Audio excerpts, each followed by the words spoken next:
Greetings and bienvenue, midnight crew. Thank you for returning to this broadcast, and welcome to new viewers joining us for the first time. If you like a video, then feel free to subscribe. This happened a few months back and I'm still not sure what the fuck actually happened. Be me, Portugal friend. Out late one night a few months back drinking with bros. Getting late, so we decided to walk home. Take shortcut through back alley because of course we fucking do. Round corner. See something blocking the light from street lamps at the end of the alley. Looks like a man. He's just waddling around mumbling something which now looking back didn't sound anything at all like a noise that humans would make. Sounded like a drunk man slurring his words. But if you pitched up the audio and warped the speed back and forth, not really sure how to describe it. Buddy yells at him to get out of our way. The figure doesn't acknowledge him, so Buddy walks towards him, turning on his phone's flashlight as he does so. The light hits the figure and my buddy freezes. Couldn't be taller than 1.5 meters. Built like a man, but had this huge bulging mass where its stomach should have been that was bifurcated about halfway down and hung to where his knees were. Had hooves for hands and a pig snout for a nose. It was wearing clothes, but they didn't go together at all nor fit his body. Like it took them from multiple people. A cowboy hat. A shirt that didn't fit its chest with something in English written on it. Had a small purse hung on its shoulder.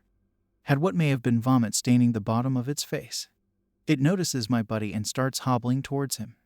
Buddy freaks. The rest of my bros and I snap out of whatever trance we were in and rush forwards. Do the only thing we can think of and beat the shit out of whatever this thing is.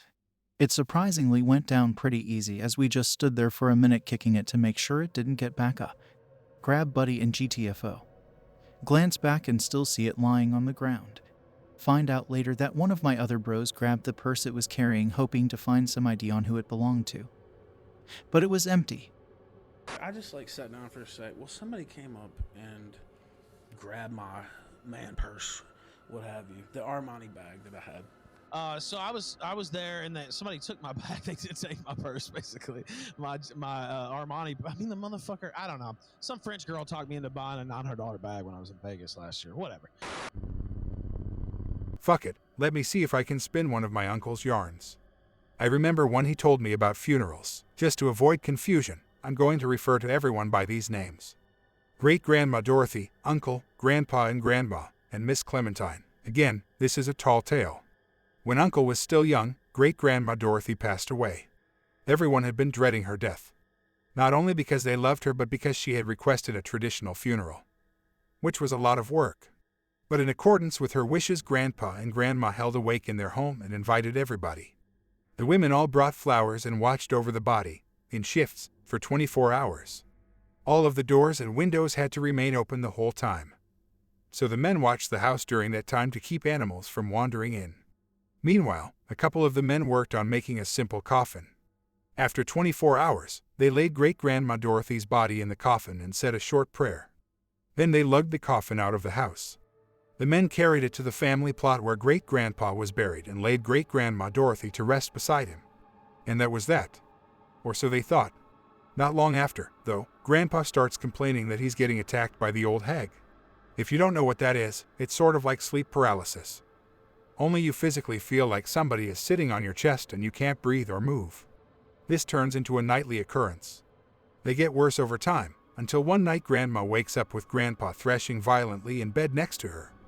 He's moaning and shaking and Grandma flips on the light to find his face is turning blue. She screams at the top of her lungs and starts praying. She thinks Grandpa's a goner. But then he takes a huge gasp of air and stops shaking. They both manage to calm down a bit. By this point, Uncle is wide awake, standing in their doorway. He listens as Grandpa describes the experience of the old hag. He's still shaking a bit as he talks. Says that while he struggled to breathe, he saw an apparition watching him from the corner of the room. It was Great-Grandma Dorothy. Grandma instantly freaks out when she hears this. She was incredibly superstitious and decided that they needed to talk to Miss Clementine right away. I don't know what you would call Miss Clementine. Really, Uncle just called her a wise woman. She was old as dirt though, and lived alone in this tiny house near the woods. Way off away from everyone. Uncle, being the oldest, gets sent off to ask her for advice. So now it's the dead of night. Uncle has just heard that Great-Grandma Dorothy's apparently back from beyond the grave. and he's trudging out in the middle of nowhere, heading ever further out into the sticks. Needless to say, he's thoroughly spooked by the time he finally finds Miss Clementine's. He manages to get there without pissing his pants, but damned if the old lady's not expecting him. She's standing in her doorway with her hands on her hips like Uncle's late. Then she tells him what's been going on. Apparently, Great-Grandma Dorothy's been appearing to her for the past few nights, and the two have been doing some talking. Your folks botched the funeral. Miss Clementine says. Uncle asks how. Miss Clementine rambles in her creaky voice. Well, they had the wake. That was good. And they built a decent coffin, which was only right. And they buried her in the family plot, as they should have. Uncle's wishing he'd stayed in bed. But they forgot one thing. You always carry the body out of the house feet first. Uncle is like WTF, that's dumb. But according to Miss Clementine, Great-Grandma Dorothy's coffin had been carried out head first, which apparently is no good for a spirit. Head first always ensures a haunting, she says. But it's easy enough to fix. So she explains to Uncle what he has to do. Then he hurries back home and tells his parents what Miss Clementine told him. Fast forward a week and the whole family is back at the house. The women, the men, my grandpa, and my uncle all go down to Great-Grandma Dorothy's grave. Together, the men open the grave back up until the coffin is exposed. Then Grandpa passes around a bowl of salt and everyone takes turns sprinkling a bit over the coffin. Even my dad, who was only a wee lad at the time, remembers this bit. Then the men fill the grave in again, and everyone disperses back to their homes. After that, no more old hag, no more apparitions, and no more traditional funerals. But Uncle took a valuable lesson away from the event. This is the point where he'd lean in close and whisper the words. Don't fuck with the dead, kiddo.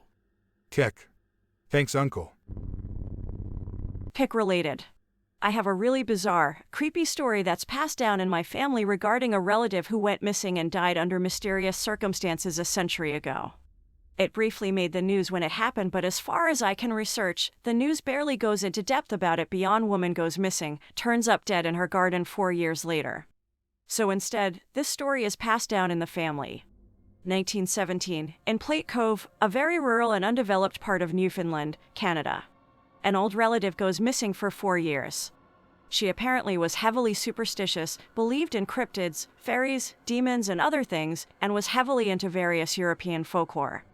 She's described as having all of these weird mannerisms, routines, and daily rituals to protect her and her family and pay respect to the fairies. Not only did she believe in them, she apparently claimed she would encounter fairies in the forest. The family generally considered her a lunatic. Her disappearance was apparently a big deal at the time. There was a massive operation to find her. People from the town and neighboring communities were involved. Nobody found her. Search was called off. 4 years later, her body is found in her garden in pristine condition, like she had only been dead for a day. She was wearing her dress, which looked completely normal and not worn down. There were no injuries or signs of any trauma on her body. She was resting on her back, with her arms gracefully crossed on her chest. Nobody knows what happened to her. Police just spitball a theory that she was either abducted or ran away, died, and returned to her house by a third party. The family insists that something paranormal happened to her, claiming that she was spirited away by fairies. Today, the family and locals in her town call her the Fairy Lady. Be me, 10 years old. It's Friday, so I'm hanging out with all my friends. It's also Friday the 13th, and I was superstitious, so I was a little uneasy throughout the day. 2 of my friends, David and Jack, lived in the same neighborhood. We all decided to spend the night at David's. Parents were home to buy pizza and shit, but were playing basketball in Jack's driveway because there were no cars blocking the court. Life is good. Junkie, red 2002 Honda Civic pulls up by us and stops in the street. We ignored the car for like 5 seconds before realizing it was just idling there. We all stop playing and kinda stare at the car. Window rolls down. It's some skinny white dude with a hoodie on, shades, and greasy mustache looking at us. My friend David asks what he wants. The guy just sits there silently. Weirded out, we all start walking back to David's house. It was only 2 or 3 houses down from Jack's. Without breaking eye contact, guy starts to reverse and follow us. We all start running and the guy keeps following. Make it back to David's house and his dad just got back with pizza. We all start yelling about how this guy is following us. David's dad starts walking up to the car pissed off and already cussing him out. Guy just shouts back and cusses us all out before speeding off. We're all shaken up. But after like an hour or two the feeling subsides and we enjoy the rest of the night. We're all sleeping in David's living room. Wake up at like 2 or 3 a.m. David's parents had guests over earlier, but I figured they'd all gone home by now. Don't know why I woke up until I hear someone messing with the garage door handle. Heart starts to pound out of my chest. The rest of the house is pitch black and everyone else is asleep. Hear the door open completely. Fight or flight kicks in. I'm fucking running. House had carpet flooring except for the kitchen. My nimble footsteps make no noise because I was like 5 feet and 100 pounds at the time. Run back to David's room and close the door behind me. Hear slow, heavy footsteps near the living room. My boys are already dead men. Gotta go on without them.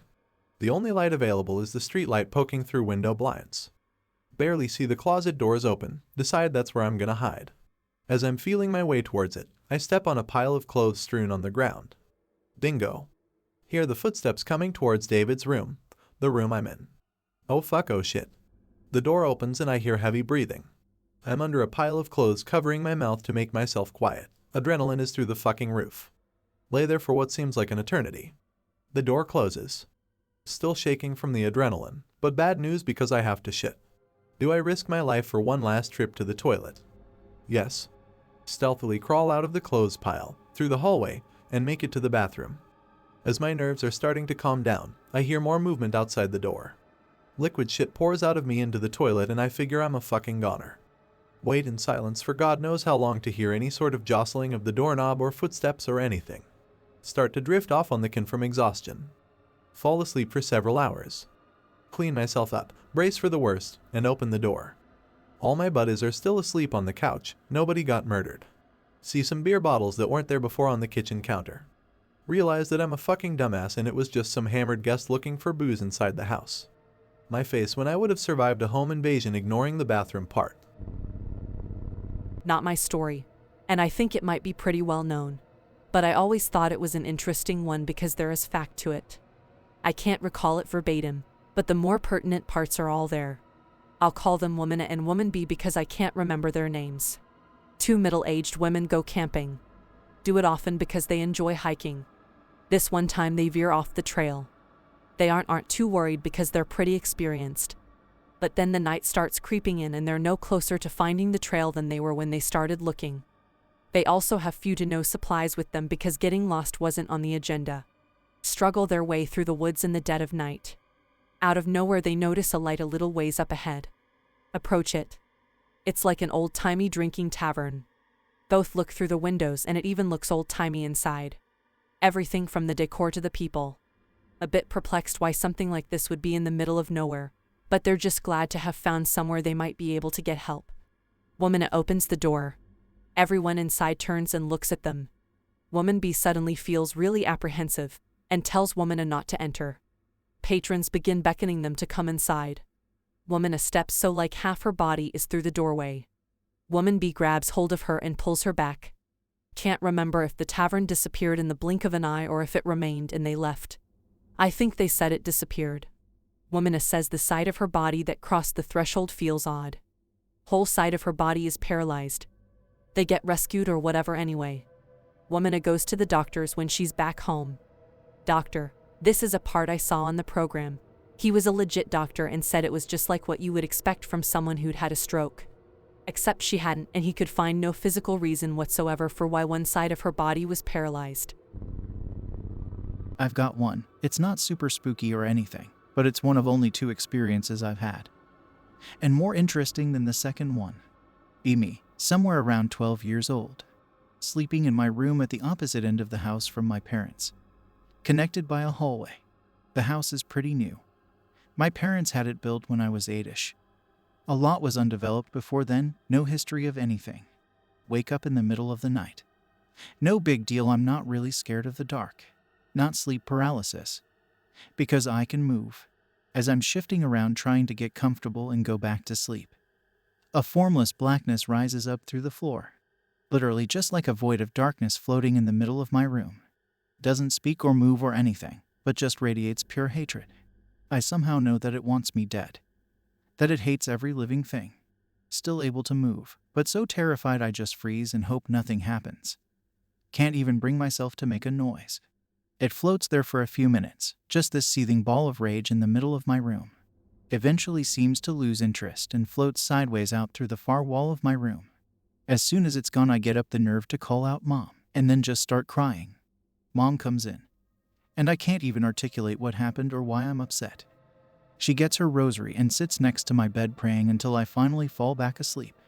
Never happened again. Never had any other experiences in that house. Might as well tell the second one.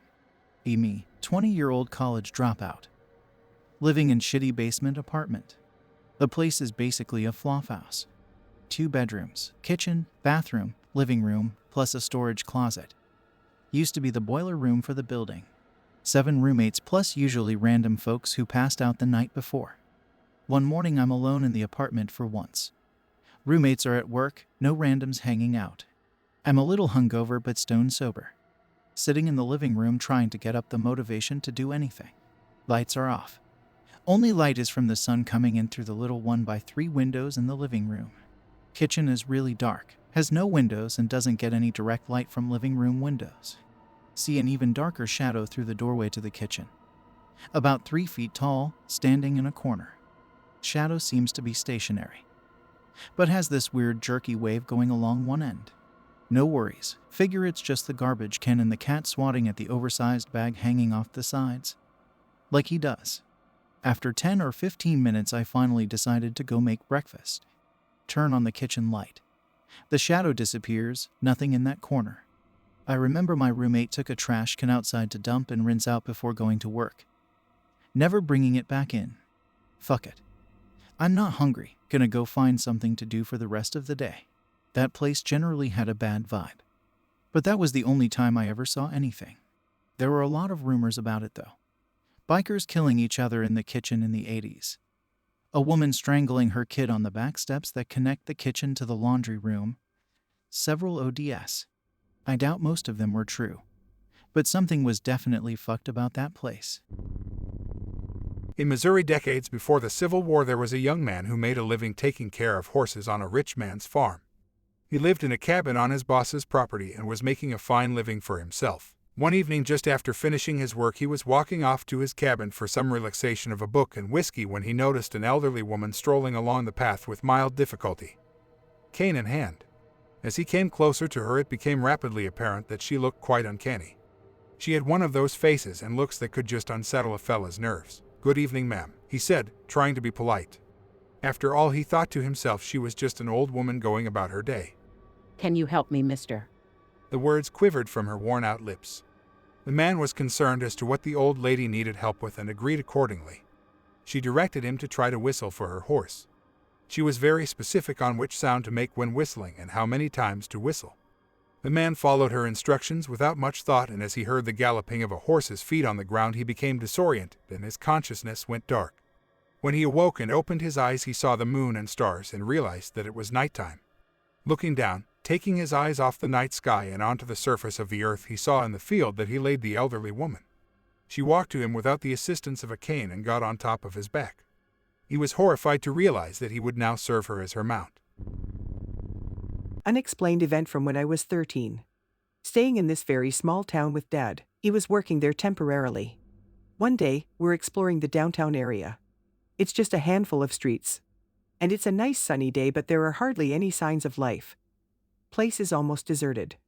Feels like the fucking Twilight Zone. Anyway, Dad is in some shop buying a tie and I'm bored, so I tell him I'm going outside. Between that tie shop and the next building was this narrow alley with a dumpster inside. I notice legs poking out from behind the dumpster. I think it's a hobo. But notice there are nice brown shoes on the guy's feet, and he seems to be wearing clean gray slacks. No way a hobo would wear that. My next thought is, oh cool, it's a dead body. To peek behind the dumpster expecting to see guy stabbed to death or something. But I just see a guy who seems to be sleeping.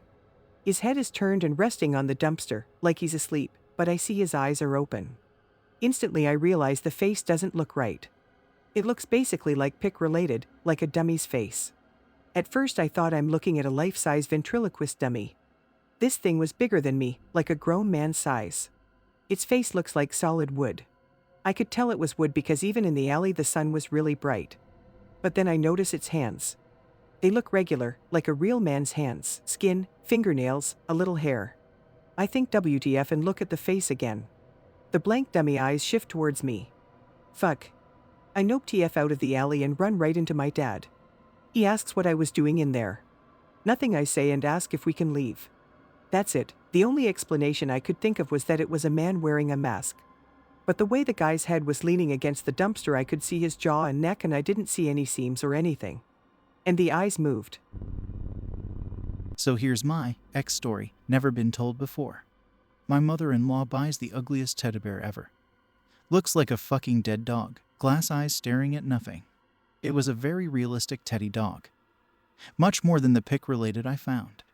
The maid tells my wife she saw a tall man with the head of a dog in our bedroom. My mom, who never saw the toy, tells me that she entered the bedroom while my son was sleeping and there was a shadow figure watching over his sleep. Another day, while my son is sleeping in my big bed and I'm looking at him, suddenly his face turns into a skull. I pray, and a blinding light appears, and when I focus my eyes again, the light has blown away from my son, a cloud of smoke that leaves through the window. His face is normal again. My wife cut the teddy dog into pieces and threw it into the trash so that no one else would take it for their kid. I hope that you enjoyed tonight's broadcast.